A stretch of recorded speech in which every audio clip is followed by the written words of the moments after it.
एक बार मृत्यु के देवता ने अपने एक दूत को धरती पर भेजा। एक स्त्री मर गई थी, उसकी आत्मा को लाना था। देवदूत आया, लेकिन वह वहां की स्थिति को देखकर दुविधा में पड़ गया। उसने देखा कि 3 छोटी छोटी बच्चियां उस स्त्री की लाश के पास पड़ी हुई हैं। एक अभी भी उस मृत स्त्री के स्तन से लगी हुई है, दूसरी बिलख बिलख कर रो रही है और तीसरी रोते रोते सो गई है।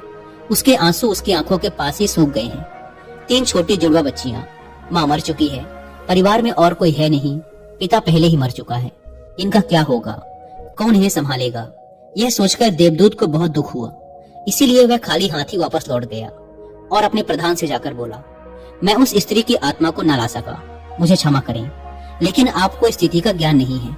मेरी जगह आप होते तो शायद आप। उस स्त्री की 3 छोटी छोटी जुड़वा बच्चियां हैं, एक अभी भी उसके स्तन से लगी हुई है, दूसरी रोते रोते सो गई है और तीसरी चीख चीख कर रो रही है। परिवार में उन्हें संभालने वाला और कोई नहीं है। ऐसी स्थिति को देखकर मेरा दिल उस स्त्री को ना ला सका। क्या ऐसा नहीं हो सकता कि उस स्त्री को कुछ समय और दे दिया जाए ताकि बच्चियां थोड़ी और बड़ी हो जाएं? यह सब सुनकर मृत्यु का देवता जोर से हंसा और बोला, तो तू ज्यादा समझदार हो गया है। उस परमात्मा से भी जिसकी मर्जी से जीवन मिलता है और जिसकी मर्जी से मृत्यु। तूने पाप तो बहुत बड़ा किया है और इसकी तुझे सजा मिलेगी, और सजा ये है कि तुझे पृथ्वी पर फेंक दिया जाएगा और तू तब तक वापस नहीं आ सकता जब तक तू अपनी इस मूर्खता पर 3 बार हंस नहीं लेगा। देवदूत राजी हो गया इस सजा को भोगने के लिए। उसे पूरा भरोसा था कि सही तो मैं ही हूँ, फिर हंसने का मौका ही क्यों आएगा। देवदूत को जमीन पर फेंक दिया गया। ठंड का मौसम था। वह एक सड़क के किनारे नग्न अवस्था। उसी समय एक चमार वहां से गुजरा। वह कुछ पैसों की व्यवस्था करके ठंड के मौसम में अपने बच्चों के लिए गर्म कपड़े और कंबल लेने बाजार जा रहा था। रास्ते में उसने एक नग्न व्यक्ति को ठंड में ठिठुरते देखा तो उसे उस व्यक्ति पर दया आ गई। उसने अपने बच्चों के लिए गर्म कपड़े और कंबल लेने के बजाय उस नग्न देवदूत के लिए कपड़े और कंबल खरीद लिए। उस नग्न व्यक्ति ने कहा, मेरा कोई घर परिवार नहीं है और न ही रहने की व्यवस्था है। इस भयानक ठंड में मैं क्या करूंगा? चमार ने कहा, तू चिंता मत कर, तू मेरे साथ मेरे घर में रहना, लेकिन ध्यान रखना, मैं अपने बच्चों और पत्नी के कपड़ों के लिए जो पैसे लाया था उससे मैंने तेरे लिए कंबल और कपड़े खरीद लिए हैं, और अब तुझे घर भी ले जा रहा हूँ। इसीलिए मेरी पत्नी गुस्सा जरूर होगी और शायद भला बुरा भी कहेगी, लेकिन तू परेशान मत होना, कुछ दिनों में सब कुछ। उस देवदूत को लेकर चमार घर पहुंचा। अब ना तो चमार को पता था कि जिसे वो ले जा रहा है वो देवदूत है, और ना ही पत्नी को पता था कि जो आया है वो देवदूत है, जिसके आते ही घर में खुशियों की बाढ़ आ जाएगी। जैसे ही चमार देवदूत को लेकर घर पहुंचा और पत्नी को सारी घटना बताई, पत्नी तो गुस्से से आग बबूला हो गई। वह चमार पर बरस पड़ी। बहुत भला बुरा कहा उसने, बहुत चीखी चिल्लाई। उस दिन देवदूत पहली बार हंसा। चमार ने पूछा, क्या बात है, हंसते क्यों हो? देवदूत ने कहा, जब मैं 3 बार हंस लूंगा तो हंसने का कारण भी बता दूंगा। देवदूत पहली बार हंसा क्योंकि उसे लगा कि चमार की पत्नी ये नहीं देख पा रही कि घर में देवदूत आया है, जिसके आते ही घर में हजारों हजार खुशियों के द्वार खुले। लेकिन उसकी भी गलती ना थी। व्यक्ति देख ही कितनी दूर तक सकता है। वह तो बस इतना ही देख पा रही थी कि बच्चों के कपड़े और कंबल चले गए। जो खो गया उसे तो वो देख पा रही थी, लेकिन जो मिला है उसे वो ना देख सकी। तो देवदूत हंसा। उसे लगी अपनी मूर्खता कि ये पत्नी भी नहीं देख पा रही कि क्या घट रहा है। अब क्योंकि वो देवदूत था, इसीलिए सिर्फ 10 ही दिनों में उसने चमार का सारा काम सीख लिया। वह जूते बनाने लगा और सिर्फ कुछ ही महीनों में उसके जूते इतने बिके कि चमार अमीर हो गया। साल भर में तो सारे देश में ये बात फैल गई कि उस जैसे जूते कहीं और बन ही नहीं सकते। राजाओं और सम्राटों के जूते अब उसके यहाँ बनने लगे थे। धन की बारिश हो गई। सब बहुत खुश थे और सब कुछ बहुत अच्छा चल रहा था। एक दिन सम्राट का एक आदमी आया और बोला, ये चमड़ा बड़ा कीमती है, आसानी से मिलता नहीं, कोई गलती नहीं होनी चाहिए। सम्राट के लिए जूते बनाने हैं और ठीक इस तरह के बनाने हैं। ध्यान रखना, जूते ही बनाने हैं, चप्पल नहीं। उस राज्य में ऐसी प्रथा थी कि जब कोई व्यक्ति मर जाता था तो उसे चमड़े की चप्पल पहनाकर चिता पर लिटाया जाता था। चमार ने भी देवदूत से कहा कि चप्पल मत बना देना, जूते ही बनाना।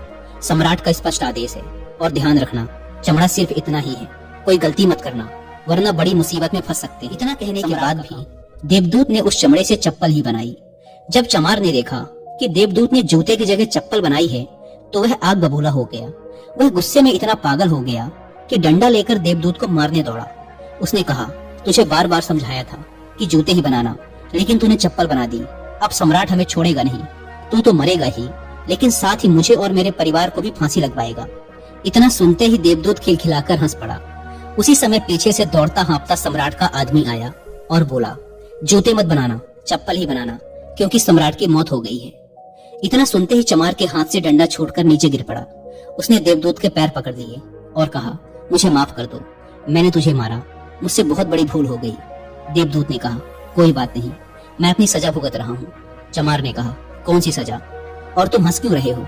देवदूत ने कहा, जब 3 बार हंस लूंगा तो भविष्य अज्ञात है और सिवाय उस परमात्मा के किसी को नहीं पता कि आगे क्या होगा। और इंसान तो वैसे भी अपने अतीत के अनुभवों के अनुसार निर्णय लेता है। सम्राट जिंदा था तो जूते चाहिए थे और मर गया तो चप्पल। देवदूत दोबारा हंसा, यह सोचकर कि भविष्य हमें ज्ञात नहीं और हम आकांक्षाएं करते रहते हैं, अनुमान लगाते हैं, जो कि पूरी तरह व्यर्थ है। हम इच्छा करते हैं कि यह घटेगा, लेकिन वो कभी नहीं घटता, क्योंकि कुछ और ही घटना तय है। हमारी नीति बिना हमसे पूछे चलती है, लेकिन हम बेवजह हो हल्ला मचाए रहते हैं। चाहिए चप्पल, लेकिन जूते बनवाते हैं। मरने का समय नजदीक आ रहा है, लेकिन हम जिंदगी का आयोजन करते हैं। तो देवदूत को लगा कि मुझे क्या पता कि उन लड़कियों का भविष्य क्या होगा, मैं बेवजह ही बीच में पड़ा। यही सब सोचकर अपनी मूर्खता पर आज देवदूत। इसी प्रकार कुछ वर्षों बाद एक तीसरी घटना घटी। देवदूत चमार की दुकान पर बैठा जूते बना रहा था। तभी वहां 3 जवान लड़कियां एक बूढ़ी औरत के साथ आई। उन तीनों की शादी होने वाली थी, तो वो अपने लिए जूते का नाप देने आई थी। देवदूत उन्हें देखते ही पहचान गया कि ये वही तीनों लड़कियां हैं जिन्हें वो उनकी मृत माँ के पास छोड़कर आया था, जिनके कारण आज वो ये सजा भुगत रहा है। वो तीनों देखने में स्वस्थ थी, सुंदर थी और उन्हें देखकर लग रहा था जैसे वो किसी बड़े घराने में पली बढ़ी हो। उसने उनसे पूछा, तुम्हारे साथ ये बूढ़ी औरत कौन है? बूढ़ी औरत ने जवाब दिया, ये मेरे पड़ोसन की लड़कियां हैं। बचपन में ही इनकी माँ की मृत्यु हो गई थी। बेचारी बहुत गरीब थी। उसके स्तनों में इनको पिलाने के लिए दूध भी ना था। वो इन्हें दूध पिलाते पिलाते ही मर गई। मेरी कोई संतान ना थी, इसीलिए मैंने इन्हें अपने बच्चों के रूप में अपना लिया और अब इनका सम्राट के खानदान में विवाह होने जा रहा है। देवदूत ने सोचा, अगर इनकी माँ जिंदा होती तो ये तीनों बच्चियां भयानक गरीबी, भूखमरी और दरिद्रता में बड़ी होती, पर क्योंकि माँ मर गई इसीलिए इनका लालन पालन इतने धनी परिवार में हुआ और अब इस बूढ़ी औरत की सारी धन दौलत की यही तीनों मालकिन है। उस दिन देवदूत अपनी मूर्खता पर तीसरी बार हंसा।